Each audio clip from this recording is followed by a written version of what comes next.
Holy Qur'an has recently been accused of inciting hatred, violence, and terrorism. These attacks hinge on taking verses out of context, omitting parts of verses or sentences, and falsifying translations. One such attack is the movie Fitna by Geert, which cites 5 verses from the Qur'an. In part 1 of this presentation, we will examine these 5 verses in detail.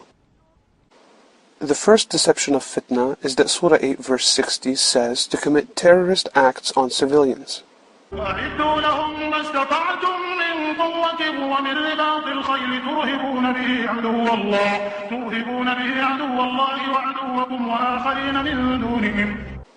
Not only is this translation false, Fitna then fabricates a false context by showing terrorist acts on civilians that directly contradict the meaning of the verse. Let's examine this false translation. Fitna hides 2 previous verses, first to hide that them refers only to the treaty breakers, and second to hide the context of battle. Third, this is a false repetition to give false emphasis on striking terror. The reciter repeated this phrase only to join the meaning when catching his breath. Fourth, the next verse is omitted, which requires peace offerings to be accepted. Now let's examine this passage in context. Those of them with whom thou madest a treaty, and then at every opportunity they break their treaty. If thou comest on them in the war, deal with them so as to strike fear in those who are behind them. Make ready for them all thou canst of armed force and of horses tethered, that thereby ye may dismay the enemy of Allah and your enemy. The verse mentions the standard intimidation strategy of the enemy military only in the context of battle against treaty breakers. And if they incline to peace, incline thou also to it. Furthermore, the very next verse requires peace to be accepted if offered. As a result, committing terrorist acts on civilians would be in direct violation of the instructions given by this verse.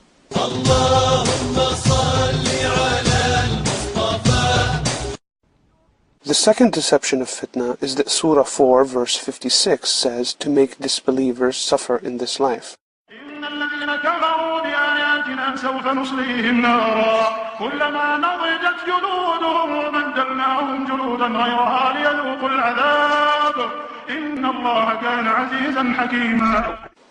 Fitna then fabricates a false context by showing terrorist acts on civilians that again contradict the meaning of the verse.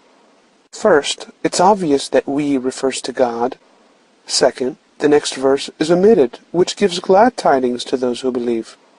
Now let's examine this passage in context. This verse warns that only God Himself will punish disbelievers in the afterlife, meaning after they have had their entire life to repent, just as Judaism and Christianity inform. And as for those who believe and do good works, we shall make them enter gardens underneath which rivers flow, to dwell therein forever.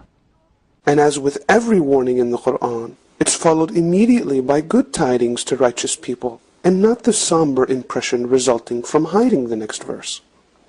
As a result, the actions Fitna accuses this verse of inciting would actually violate it in 3 ways: to judge instead of God, to punish instead of God, and to do so before the allotted deadline. The third deception of Fitna is that Surah 47 verse 4 says to kill non-Muslim civilians and prisoners. فإذا لقيتم الذين كفروا فضرب الرقاب حتى إذا أثخنتموهم فشدوا الوثاق. Both this false translation and the false context Fitna then fabricates by showing a civilian and prisoner that were killed again directly contradict the meaning of the verse. Let's examine this false translation. This is an incomplete sentence with the rest of the verse omitted. First, to hide the command of releasing prisoners, and second, to hide the context of battle. And third, which is why the translation is wrong and should read, when you meet in battle or in fight, according to Yusuf Ali and Pickthall. Fourth, there's no Quranic term for the mistranslation caused a bloodbath. Athqantum is translated routed or subdued, according to Yusuf Ali and Pickthall. Now let's examine this passage in context. So when ye meet in battle those who disbelieve, then it is smiting of the necks until when ye have routed them, then making fast of bounds. And afterward either grace or ransom, till the war lay down its burdens. That is the ordinance. Smite at their necks is the equivalent of shoot to kill, standard in all rules of engagement.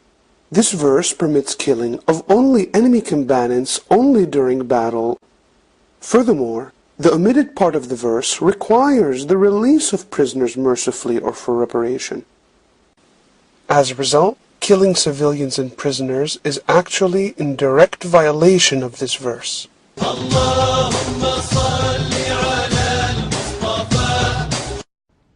The fourth deception of fitna is that Surah 4 verse 89 says to kill and not befriend apostates and non-Muslims. حتى يهاجروا في سبيل الله فإن تولوا فخذوهم وقتلوهم حيث وجدتموهم ولا تتخذوا منهم وليا ولا نصيرا. Again, both this false translation and the false context fitna fabricates by showing violence to apostates and someone desecrating a church directly contradict the meaning of the verse. Let's examine this false translation. First, fitna hides the previous verse to hide that they refers only to the hypocrites committing treason. Second, this is an incomplete sentence with the next verse omitted to hide the exception of people offering peace. Now let's examine this passage in context. What aileth you that ye are become two parties regarding the hypocrites? So choose not friends from them, till they forsake their homes in the way of Allah. If they turn back to enmity, then take them and kill them wherever ye find them, and choose no friend nor helper from among them. This verse pertains only to hypocrites pretending to be Muslims and deserting the army again before a battle, like any traitor, and has nothing to do with either non-Muslims or apostates. Except those who seek refuge with a people between whom and you there is covenant. So if they hold aloof from you, and wage not war against you, and offer you peace, Allah alloweth you no way against them. And the omitted part of the sentence is the exception for people offering peace, or those joining people protected by a treaty.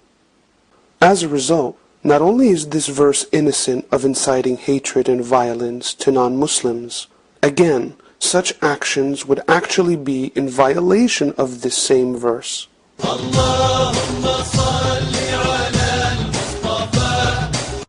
The fifth deception of fitna is that Surah 8 verse 39 says to fight dissent to force Islam on the world.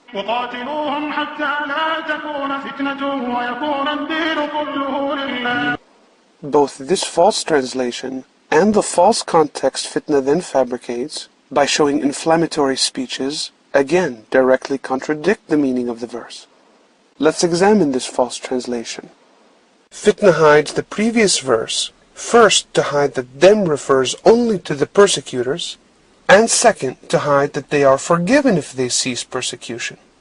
Third, this explains why the correct translation of the word fitna in this context, according to Yusuf Ali and Pickthall, is persecution or oppression, not just any disagreement or dissent.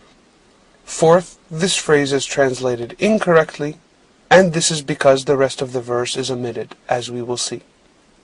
Now let's examine this passage in context. Tell those who disbelieve that if they cease from persecution of believers, that which is past will be forgiven them. The omitted previous verse explicitly forgives religious persecutors if they cease, and does not demand conversion. And fight them until persecution is no more, and religion is all for Allah.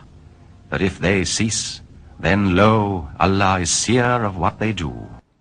This verse calls to fight only to end persecution and oppression. The expression, religion is all for Allah, means choosing Islam should be entirely for the sake of Allah and not by force, especially viewing that the omitted end of the verse repeats again, if they cease, which proves the objective is to end persecution.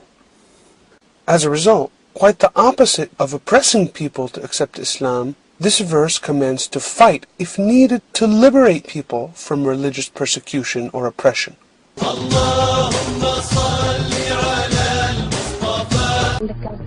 Fitna shows the interview of an Arab child, Basmallah, to give distorted impression of the Holy Quran, saying Quran calls all Jews as pigs and apes.